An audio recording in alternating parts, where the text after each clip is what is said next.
when the guns of World War II finally fell silent in 1945. Europe was a continent in ruins, its cities reduced to rubble, its economies shattered, and its people traumatized by years of unrelenting conflict. Yet amid the destruction, a new confrontation was already taking shape, one that would dominate the second half of the 20th century, the Cold War. The Soviet Union emerged from the war not only victorious, but also more powerful than ever before. It had fielded the largest land army in history, an armored juggernaut that had crushed the Wehrmacht and pushed all the way to Berlin, leaving no doubt about its military capabilities. By contrast, Western Europe, though liberated, was exhausted and weak, its armies depleted and its defenses in tatters. The United States, across the Atlantic, possessed immense industrial and military might, but could not station millions of men permanently in Europe. Into this fragile balance stepped the Soviet Red Army, reorganized and rebuilt with one overwhelming strength: its tanks. Soviet military doctrine emphasized the role of armored forces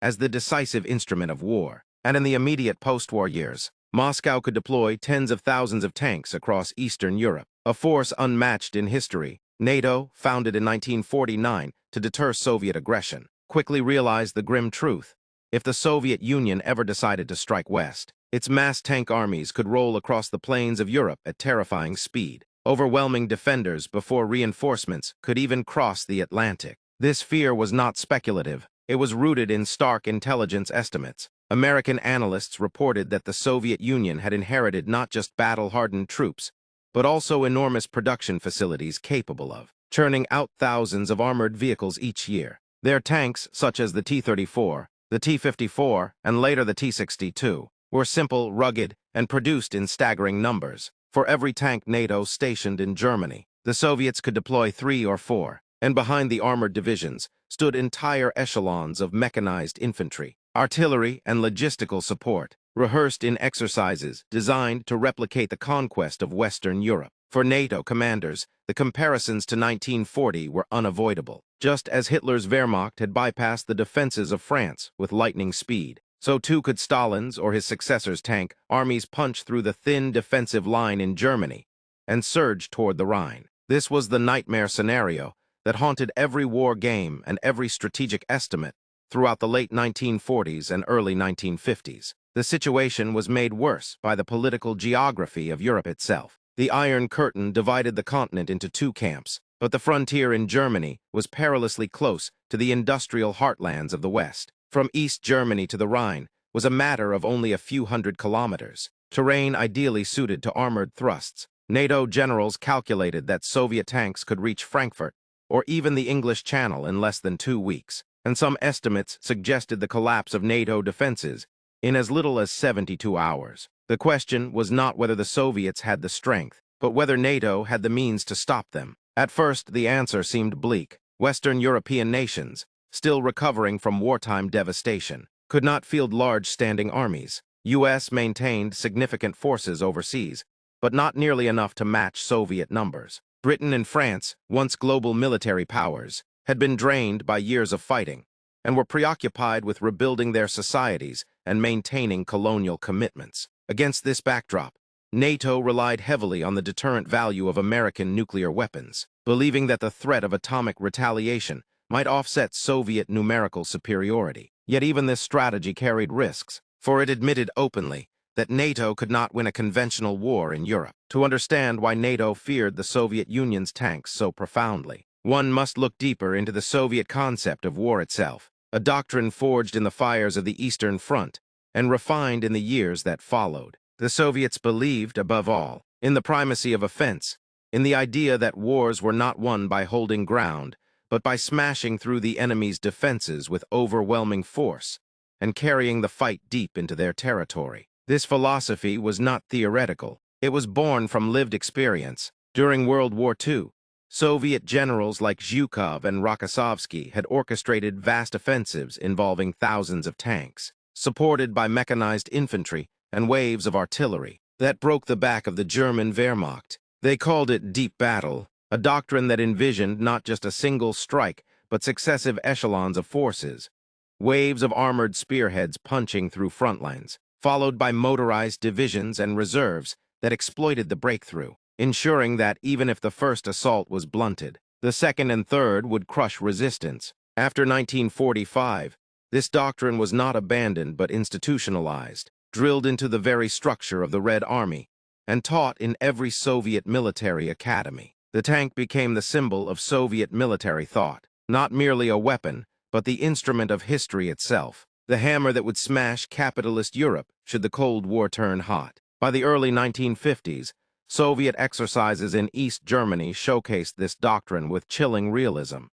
Divisions of T-34S and T-54S advancing in tight formations, practicing river crossings under fire, and simulating rapid thrusts toward the Rhine. Western observers who studied these maneuvers were struck not just by the sheer numbers, but by the Soviet willingness to accept staggering losses to achieve a breakthrough. Where NATO planners thought in terms of conserving strength, the Soviets thought in terms of momentum. If thousands of tanks were destroyed in the first days of battle, thousands more would pour in behind them, overwhelming defenders through sheer persistence and scale. The doctrine also reflected the Soviet understanding of geography. Europe's flat plains and dense road networks were ideal for mechanized warfare, and Soviet strategists envisioned exploiting these corridors to maximum effect. Key routes through the Fulda Gap, the North German Plain, and the Danube Valley were mapped and rehearsed repeatedly, with entire Soviet armies trained to surge forward along these axes. To NATO generals,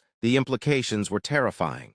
They were not facing a defensive adversary, but one preparing relentlessly for a massive armored invasion. And unlike Germany in 1940, the Soviet Union's industrial base was enormous and relatively secure, stretching deep into the Eurasian interior, beyond the reach of conventional bombing campaigns. This meant that even a prolonged conflict would see Soviet factories continue to churn out tanks, ensuring a steady supply of reinforcements. The very design of Soviet tanks reflected this doctrine. They were not built to be comfortable or technologically exquisite, but to be reliable, rugged, and easily mass-produced. For every pattern, the Soviets could field 3 T-54S, and in a war of attrition, numbers could prove decisive. Intelligence reports filtering into NATO headquarters painted a grim picture. Tens of thousands of Soviet armored vehicles stationed in Eastern Europe, backed by elite shock armies, and supported by a logistical machine designed to move fuel, ammunition, and spare parts at lightning speed. If war came, NATO forces would be facing not just an armored force, but a military system designed to sustain an armored blitzkrieg across an entire continent. For Western policymakers, this reality forced a painful admission.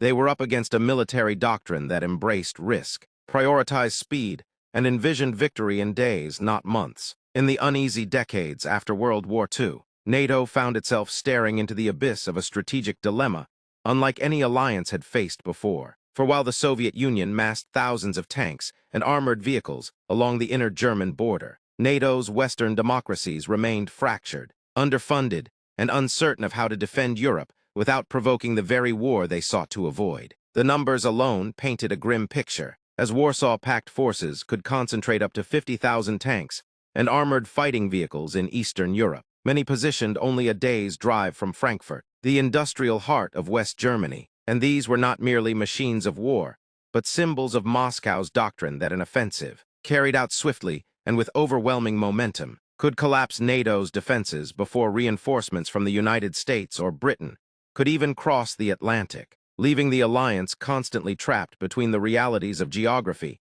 and the constraints of politics. NATO's armies, stretched thin across a long defensive line from the North German plain to the Bavarian forests, knew they could not match the Soviets tank for tank, nor could they risk pouring endless divisions into continental Europe without straining their own economies and exhausting public support back home. And so the central question became not whether NATO could win a tank battle in Germany, but whether it could hold long enough to prevent total collapse, buying precious days until reinforcements arrived by sea and air. A chilling calculation that forced military planners into a grim arithmetic of delay, sacrifice, and the possibility of nuclear escalation. This dilemma was compounded by the political tensions within the alliance itself, for while the United States pushed for stronger defenses and maintained a nuclear umbrella, many European nations were reluctant to host nuclear weapons or escalate military spending, fearing both Soviet retaliation and domestic backlash, and thus NATO walked a knife's edge,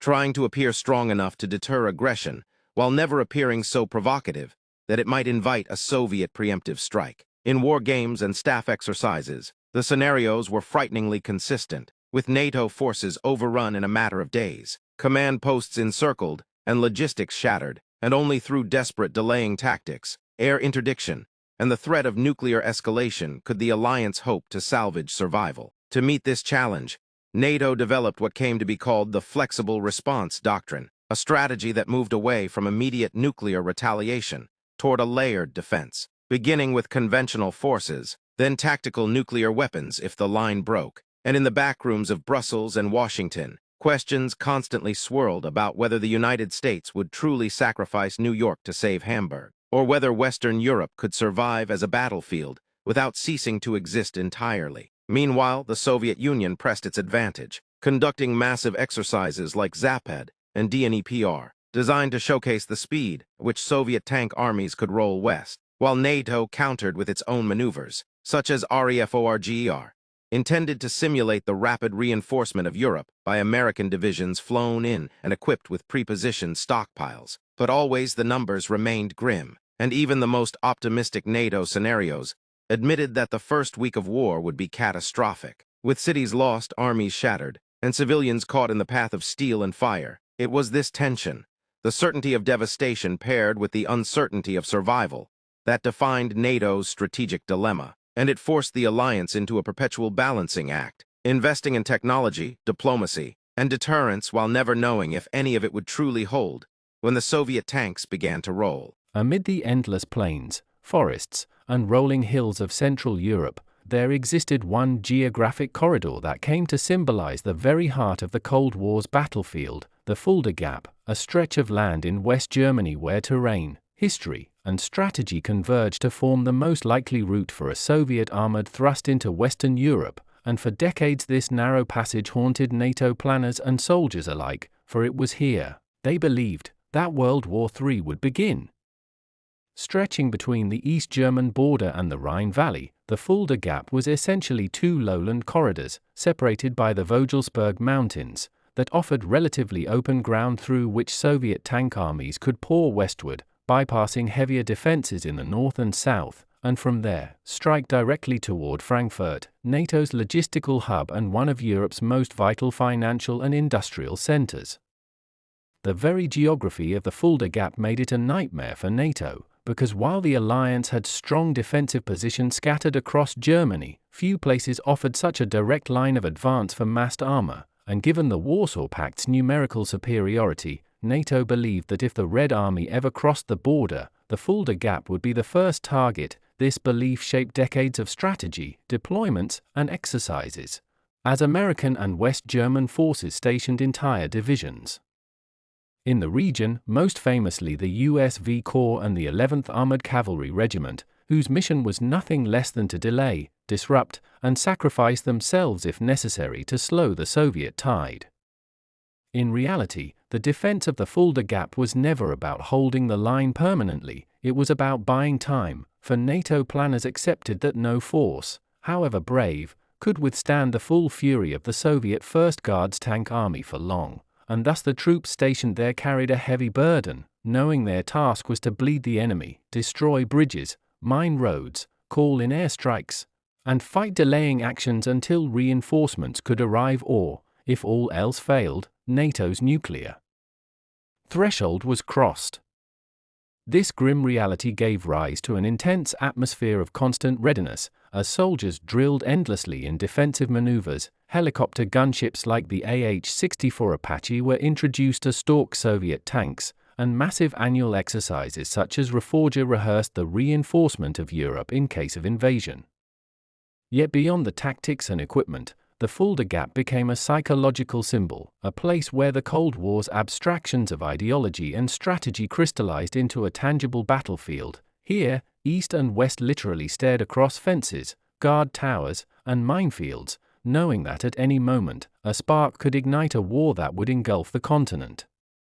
For the United States, defending the Fulda Gap was not just about terrain but about credibility, for if America failed to defend Germany's heartland, NATO's unity would collapse, and the Soviets might calculate that the alliance lacked the will to fight, Thus, American presidents, generals, and diplomats repeatedly emphasized that any Soviet attack through the Fulda Gap would be met with immediate, devastating response, conventional or nuclear.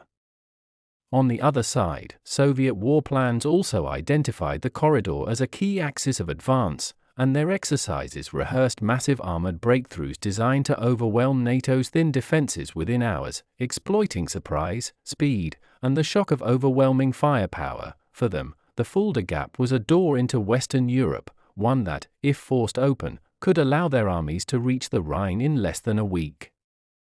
This mutual recognition made the Fulda Gap one of the most heavily militarized regions in the world, lined with sensors, observation posts, and pre-targeted artillery, a powder keg where even a border incident could escalate beyond control. As the Cold War deepened and the shadow of Soviet tank armies loomed over Europe, NATO realized that it could never match Moscow in sheer numbers, and so it turned to the one advantage the West still possessed: technology.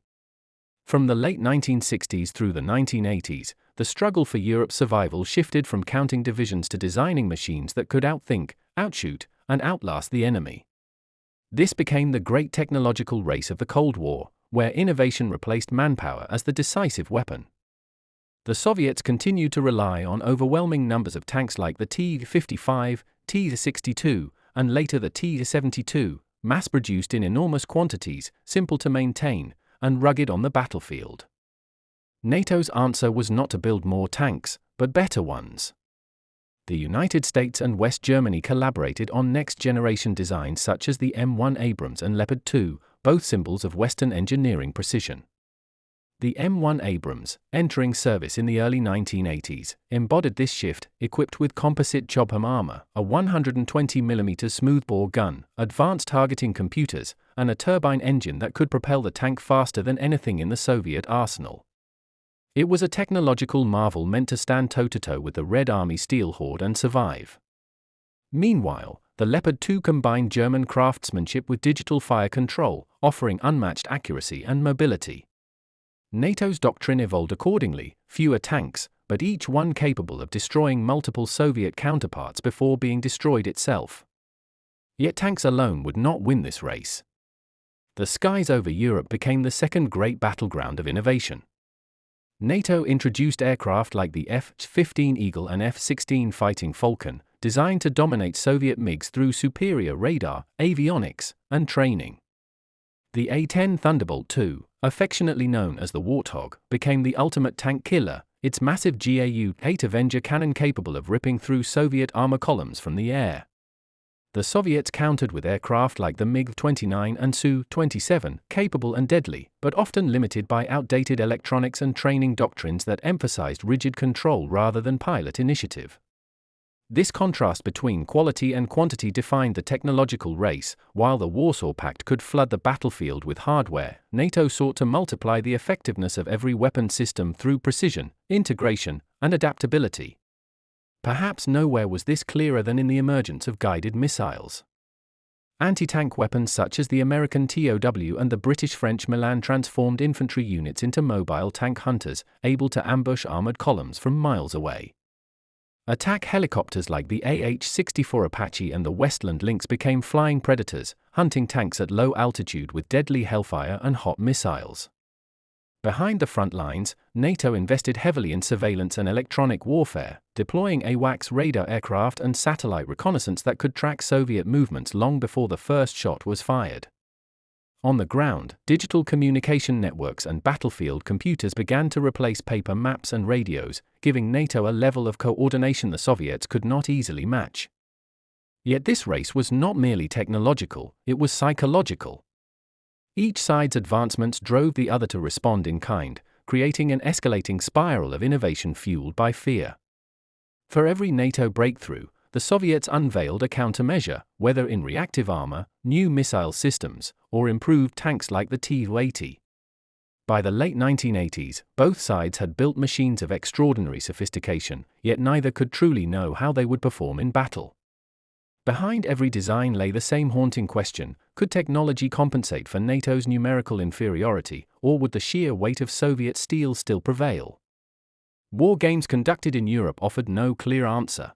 By the late 1980s, Europe stood on a knife's edge between annihilation and uneasy peace. The massive Soviet tank armies still waited behind the Iron Curtain, and NATO's forward defenses bristled with missiles, sensors, and men who trained daily for a war that could start without warning. Both sides had reached a grim equilibrium, a balance not built on trust or stability, but on the absolute certainty that if either side attacked, both would be destroyed. This was the balance of terror. What began as a contest of tanks and troops had evolved into a system of mutual deterrence, enforced by thousands of nuclear weapons positioned across the continent. NATO's strategy, once rooted in conventional defense, had become deeply entangled with its nuclear arsenal. Tactical nuclear warheads sat ready in Germany, Italy, and the Netherlands, meant to halt Soviet armor if all else failed. Across the border, the Warsaw Pact maintained an equally terrifying stockpile: Scud missiles, nuclear artillery, and warheads aimed at every major NATO base in Western Europe. Commanders on both sides knew that any major clash, perhaps a Soviet breakthrough in the Fulda Gap or a NATO counterattack gone too far, could spiral into global catastrophe within hours. The skies were patrolled constantly by nuclear-armed bombers, while submarines prowled silently beneath the oceans, each carrying enough firepower to end civilization. Yet, paradoxically, this terror kept the peace. The fear of mutual destruction froze the conflict, forcing both blocs to seek superiority through readiness and technology rather than open warfare. NATO invested heavily in early warning systems, satellite surveillance, and radar networks capable of detecting missile launches within seconds. The Soviets responded with massive air defense grids, mobile missile launchers, and elaborate deception tactics to mask their movements. On both sides of the Iron Curtain, soldiers drilled endlessly, knowing that their mission was not to fight a war, but to prevent it. Every exercise, every movement, every policy was designed to maintain the illusion of readiness so that neither side would dare take the first step. Diplomacy tried to keep pace with the tension.